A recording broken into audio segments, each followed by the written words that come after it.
Kita sudah tersambung melalui sambungan telepon dengan Wakil Ketua DPR Fahri Hamzah. Selamat malam Pak Fahri.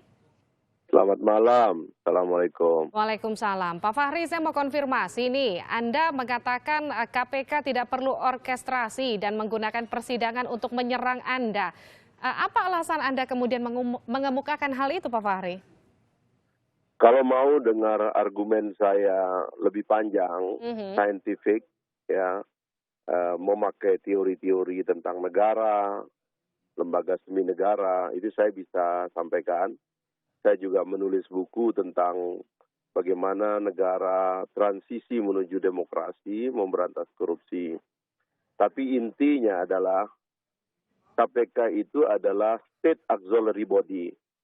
Jadi dia itu adalah lembaga semi negara yang dibuat dalam transisi ketika lembaga-lembaga inti negara dianggap belum sanggup menjalankan fungsi-fungsinya secara optimal. Itulah pertimbangannya. 15 tahun yang lalu lahirlah Undang-Undang 30 tahun 2002 tentang KPK. Nah, banyak studi tentang state auxiliary body itu. Ya, diantaranya adalah kecenderungan untuk bersaing dengan lembaga-lembaga inti. Itulah yang menjelaskan kenapa misalnya 15 tahun KPK justru tidak substitutif atau akhirnya dapat memperbaiki lembaga-lembaga inti seperti kepolisian dan kejaksaan, malah menciptakan kekacauan di dalam sistem. Yang 15 tahun ini kita tonton memang secara kasat mata, malah muncul eksklusivisme. KPK ini menjadi lembaga yang betul-betul extrajudicial, sangat independen, super body, dan bahkan ada kecenderungan bekerja tidak dengan prosedur negara. Jadi termasuk yang sekarang saya mau katakan itu adalah mereka menganggap pembocoran rahasia negara itu sebagai sesuatu yang tidak ada masalah. Padahal itu menyebabkan terjadinya distrust kepada sistem, delegitimasi terhadap lembaga-lembaga inti, dan merusak ritme dari satu negara di dalam membangun bangun sistem yang kuat dari hari ke hari. Baik, Pak Fahri. Sehingga kemudian negara kita 15 tahun atau hampir 20 tahun dalam transisi terus yang tidak berakhir, begitu. Pak Fahri, kalau ada kalimat menyerang Anda, katakanlah seperti itu, apa sebetulnya yang jadi pertanyaan, apa kepentingan KPK untuk menyerang Anda secara pribadi di persidangan? Nanti akan terbukti apa argumen di belakangnya. Tapi begini, ini kita pakai ilmu hukum dan ilmu negara. 15 tahun, 5 bulan yang lalu atau sekitar tanggal 21 November 2016, ketika KPK menemukan 2 berkas nama saya dengan Pak Fadlizon dalam tas orang yang di OTT, kan harusnya dia klarifikasi secara tertutup kepada Handang. Kenapa ada data orang ini di situ dan apa yang terjadi? Dan sekarang kan Handangnya ngomong di depan publik, katanya kami adalah contoh dari tax amnesty, mudah-mudahan bisa mendorong anggota DPR lain untuk melakukan pajak, mereka itu orang baik dalam melaksanakan pajak dan sebagainya. Kan harusnya final di situ, Anda tutup saja. Karena justru data ini tidak ada relevansinya dengan kasus suap yang melibatkan adiknya presiden ini kan, atau iparnya presiden ini. Kenapa saya dan Pak Fadli dibawa-bawa? Jadi Anda merasa ada kesengajaan di sana?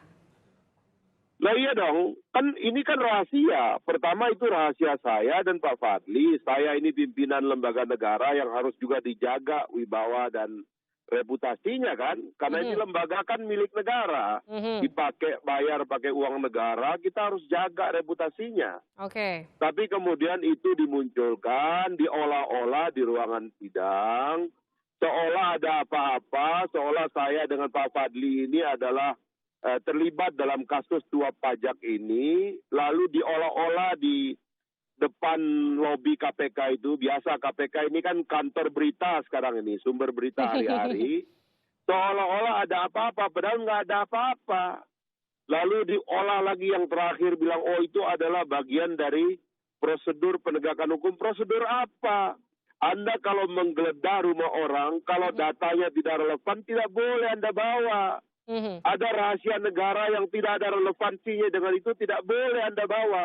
Baik. Justru yang sudah menjadi fakta hukum, 14 orang menerima suap, mengaku menerima suap, mengembalikan uang, ditutup-tutupi, itu yang tidak boleh. Pak KPK Fadli, nggak boleh main-main dengan hukum. Maaf Pak Fahri, Anda merasa dirugikan. Adakah kemudian upaya untuk melakukan langkah hukum selanjutnya, Pak Fahri? Ya saya tidak tahu, tapi yang jelas KPK dari dulu kelakuannya begitu, terutama kepada saya. Dulu pernah ada orang dipaksa suruh ngomong di ruang sidang, nyebut nama saya terima uang dari Nazarudin. Agak ramai itu menjelang pemilihan tahun 2014 itu. Niatnya itu supaya nama saya hilang dari anggota DPR. Itu kampanye negatif menjelang pemilu legislatif 2014. Alhamdulillah saya lolos. Dan seterusnya lah begitu. Suka sekali kalau ada orang diperiksa, ada Pak Fahri nggak di kasus ini? Itu saya dengar dari orang-orang yang dipaksa. Sekarang dia ungkap lagi hanya karena saya mengkritik mereka. Karena dalam IKTP ini mereka main-main dan tidak serius. Jadi Anda merasa ada korelasinya ya antara Anda disebut di persidangan dengan kritikan-kritikan pedas Anda terhadap KPK selama ini? Paling tidak, apa yang mereka lakukan di ruang sidang itu adalah konyol, melanggar etika, melanggar prinsip menghormati kerahasiaan negara dan kelembagaan negara. Baik. Mereka ini ingin menganggap mereka lah yang paling benar dan boleh melakukan apa saja untuk misi mereka. Ini tujuan menghalalkan cara. Terima kasih telah bergabung bersama kami Pak Fahri Hamzah, Wakil Ketua DPR RI.